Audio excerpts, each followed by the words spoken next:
ایک اور ترجمہ جو عصر حاضر میں بالکل سامنے آیا ہے اور قریب یہ ہے کہ ہمارے ایک بڑے عالم اور بڑے دائی مفتی تقی عثمانی صاحب کا ہے، وہ ترجمہ بھی آپ کی نظر سے گزرا ہوگا۔ اس سے پہلے مفتی شفیع عثمانی، ان کے والد صاحب کی تفسیر معارف قرآن بھی آ چکی ہے۔ یہ جو بالکل لیٹسٹ تراجم ہیں، آپ کا اپنا ترجمہ بھی ہے، اس پر بھی تھوڑی سی بات کریں گے۔ ان کو آپ کیسے دیکھتے ہیں؟ ان کے ہاں وہ جو علماء کے ہیں، خاص طور پہ منطقی زبان تھی یا مسجع مقفع کلام تھا یا کچھ اصطلاحات کا غلبہ تھا، اس میں کچھ آپ کو تبدیلی نظر آتی ہے؟ بہت بڑی تبدیلی ہے، بہت اچھا ترجمہ انہوں نے کیا ہے، اور میں تو بہت سے لوگوں کو تجویز کرتا ہوں کہ وہ اگر تقابلی مطالعہ کرنا چاہیں تو ان کا ترجمہ عام لوگوں کے لیے بہت فائدہ مند ہوگا۔ اس میں زبان بہت آسان ہے۔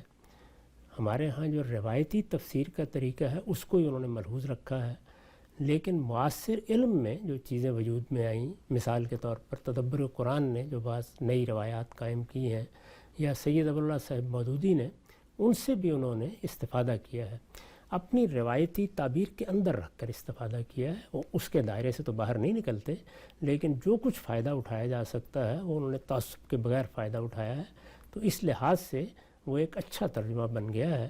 چنانچہ اگر کسی آدمی کو ایک ہی عالم کا ترجمہ پڑھنا ہے تو وہ تو اپنے ذوق سے کسی کا بھی انتخاب کر سکتا ہے۔ ایک مرحلہ ایسا آتا ہے جس میں بعض لوگوں کی یہ خواہش ہوتی ہے کہ وہ تقابل کر کے دیکھیں، تو اس میں وہ ایک نمائندہ ترجمہ ہے، یعنی ہمارے ہاں جو روایت شاہ عبد القادر سے چلی، پھر علماء دیوبند کے ہاں وہ بہت عروج پر پہنچی، اور اس میں ظاہر ہے کہ ان کے والد گرامی نے تفسیر بھی لکھی ہے معارف القرآن۔ اس پس منظر میں اور اسی روایت میں انہوں نے ایک آسان ترجمہ، بہت سلیس ترجمہ، اور بڑی حد تک معاصر علمی کام سے استفادہ کر کے پیش کر دیا ہے۔ اس سے ضرور فائدہ اٹھانا چاہیے۔ مولانا سید ابواللہ صاحب مودودی صاحب کا ترجمہ ان کے خاص پس منظر کا اظہار ہے، اس کو بھی ضرور دیکھنا چاہیے۔ ٹھیک، نقطہ بالکل واضح ہو گیا۔ خان صاحب، یہ جو ہمارا دبستان شبلی ہے جس میں بڑے علماء گزرے ہیں اور ایک نئی روایت کا انہوں نے آغاز کیا، آپ خود بھی ان سے استفادہ کرتے ہیں، ان کے جو تراجم ہوئے ہیں بالخصوص مولانا امین احسن اصلاحی کے اردو زبان میں تفسیر لکھی گئی اسی پورے کے پورے تصور نظم کی رعایت سے، تدبر قرآن، اس میں جو ترجمہ ہے وہ ترجمہ پہلی دفعہ بالکل انہوں نے انیشیٹ کر کے کیا ہے پورے قرآن کا، یا ان کے پس منظر میں بھی یہ جو باقی تراجم ہے برصغیر میں یہ موجود تھے؟ نہیں، وہ ان کا اپنا ترجمہ ہے، ظاہر ہے وہ مدرسہ فراہی کس طرح دیکھتا ہے، اس میں جملے کو کس طرح دیکھا جاتا ہے، امام فراہی نے اس میں جو اسالیب کی طرف توجہ دلائی ہے، ان کا پس منظر کیا ہے، وہ ساری چیزیں ملحوظ ہیں، اور اس لحاظ سے وہ ابتدائی ترجمہ ہے، یعنی ایک نئے مدرسہ فکر نے قرآن کو کیسے دیکھا ہے اس کے لحاظ سے ہے۔ تاہم ترجمہ کرتے وقت سارے تراجم پیش نظر ہونے چاہیے، اور میرا خیال ہے کہ ان کے پیش نظر بھی ہوں گے۔ ہمارے ہاں بعض دوسرے اہل علم بھی ایسے ہوئے ہیں کہ وہ اپنے زمانے سے استفادہ کرتے ہوئے بہتر ترجمے پیش کر رہے ہیں۔ یہ معلوم ہے کہ بریلوی حضرات کے ہاں، ویسے تو احمد رضا خان صاحب بریلوی کا ترجمہ معروف ہے، لیکن پیر کرم شاہ صاحب ازہری کا ترجمہ بھی بہت اچھا ہے، بہت معروف ترجمہ، اور اس کو بھی ایک نمائندہ ترجمے کی حیثیت حاصل ہے۔ اگر کوئی آدمی تقابلی مطالعہ کرنا چاہے تو اسے بھی سامنے رکھ سکتا ہے۔ ٹھیک، اچھا ہم صاحب، یہ کم و بیش کہا جا سکتا ہے کہ کچھ 100 کے قریب بنی جاتے ہیں اردو زبان میں جو مختلف پس منظر میں تراجم لکھے گئے، ان کے اوپر توضیح، حواشی، تفسیر، یہ سب کچھ پس منظر میں موجود تھا۔ خود جو مکتب فرائی ہے اس کے تحت ایک بڑے عالم نے پوری تفسیر بھی لکھی، ظاہری بات ہے قرآن مجید کا ترجمہ بھی ہوا۔ آپ کو بیسک ضرورت کیا پیش آئی جس کی وجہ سے آپ نے کہا کہ آپ کو بھی قرآن مجید کا ترجمہ سرنو طور پہ کرنا چاہیے، اور کم و بیش زندگی کے 20-25 سال اس میں لگا دیے؟ یعنی وہ کوئی وجہ تھی، کوئی پرابلم تھی، کوئی حصول برکت کی چیز تھی؟ یعنی ترجمہ کرنے کا سرنو طور پہ باعث کیا چیز بنی؟ اس کو میں نے اس کے خاتمے میں بیان کر دیا ہے۔ اگر کوئی شخص صرف ترجمہ پڑھے تو اس میں بھی آخر میں خاتمہ لکھا گیا ہے، اور اگر کوئی تفسیر پڑھے گا، ظاہر ترجمہ سب سے پہلے اسی تفسیر میں شائع ہوا ہے تو وہاں بھی لکھا ہوا ہے، اس میں نے بتا دیا ہے کہ اس ترجمے کی ضرورت کیا تھی۔ یہ معلوم ہے کہ امام فراہی نے جس چیز کی طرف توجہ دلائی وہ قرآن کا نظم ہے۔ قرآن کا نظم ایک تو نظم کلام ہے، ظاہر ہے اس کا تعلق سورہ سے ہے۔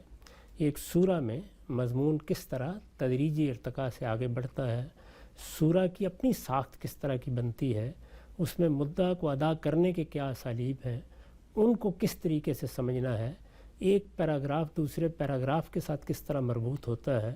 قرآن مجید چونکہ نثر کی کتاب اس نوعیت کی نہیں ہے جیسے کہ نثر کی کتابیں ہوتی ہیں، تو اس وجہ سے اس میں نظم کے وہ مسائل پیدا ہو گئے ہیں جو ہم بالعموم بڑی نظموں میں دیکھتے ہیں، مثلا پیراڈائز لاسٹ میں دیکھتے ہیں، مثلا مسجد قرطبہ میں دیکھتے ہیں.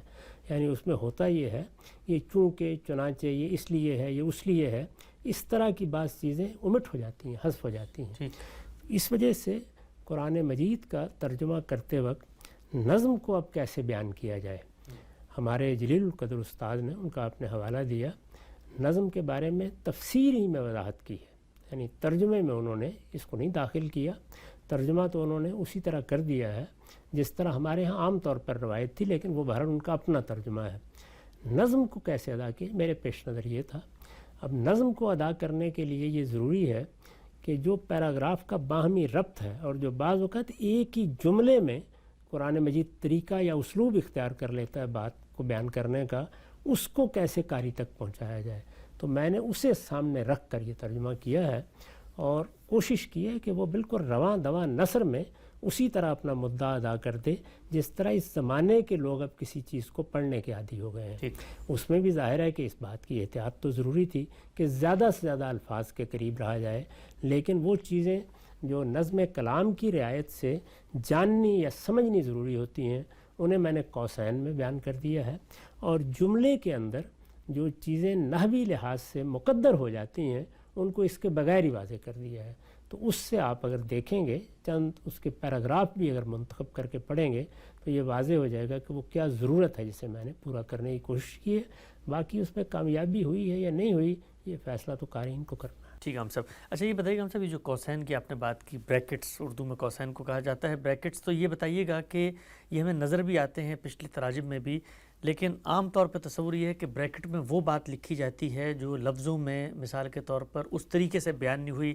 مختلف لوگ مختلف وجوہات سے بریکٹس کا استعمال کرتے ہیں. ذرا یہ بتائیے گا سننے والوں کو کہ پرانے لوگ جب بریکٹ میں کوئی چیز لکھتے ہیں تو اس سے کیا مراد ہوتی ہے، اور آپ جب لکھتے ہیں تو کیا یہ وہ جو اوپر عربی کی عبارت ہے یہ اس کا ترجمہ نہیں ہے، اس کا کوئی لازمی تقاضا ہے، یا اس کا کانٹیکسٹ بیان ہو رہا ہے، یا یہ آپ کا فہم ہوتا ہے یہ نکلتا کہاں سے جو بریکٹ میں آ رہا ہوتا ہے؟ ہر شخص کو وہی مشکل پیش آتی ہے جو میں نے ابھی عرض کی کہ عربی زبان میں، اور خاص طور پر قرآن کی زبان میں، بعض اوقات بعض چیزیں لفظوں میں حذف ہوتی ہیں لیکن وہ متکلم کے پیش نظر ہوتی ہیں، وہ سمجھی جا سکتی ہیں.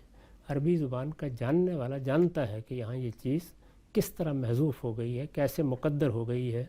اگر شرط ہے تو جواب شرط کس طرح سے ہوگا، اگر جملے میں مبتدا ہے تو خبر کی نوعیت کیا ہوگی، خبر ہے تو مبتدا کی نوعیت کیا ہوگی.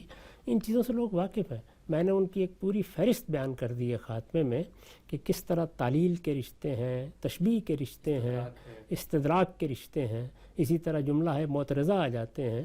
یہ جتنی چیزیں اس نوعیت کی ہیں ان کو واضح کرنے کی ضرورت ہر شخص کو پیش آتی ہے. اس لیے کسی نہ کسی حد تک تو جتنے مترجمین ہیں اور دنیا کی کسی بھی زبان میں ترجمہ کریں ان کو قوسین میں اس کو ادا کرنا پڑتا ہے. میرے لیے سے زائد ایک چیز یہ تھی کہ جو نظم ہم نے سمجھا ہے قرآن مجید کا وہ بھی پوری طرح واضح ہو. یعنی نظم کلام بھی جو سورہ سے متعلق ہے، اور خود قرآن میں جس طریقے سے ترتیب دیا گیا ہے. یعنی ظاہر ہے کہ اللہ تعالیٰ نے صورتوں کو اٹھا کر اپنی کتاب کو مرتب کیا ہے، تو اس ترتیب میں کیا نظم ملحوظ ہے، اس میں کیا چیز ملحوظ ہے، وہ بھی نمایاں ہو. تو ان دونوں چیزوں کو سامنے رکھ کر مجھے وہ چیزیں بھی بیان کرنی پڑی ہیں جو اس پورے کلام کو لوگوں کے لیے ایک مربوط کلام بنا دیں. وہ ایک مربوط کلام ہے، لیکن اس مربوط کلام کو اگر آپ محض لفظ تک محدود کر دیں تو اس وقت کے قاری تک اس کا مدعا نہیں پہنچتا.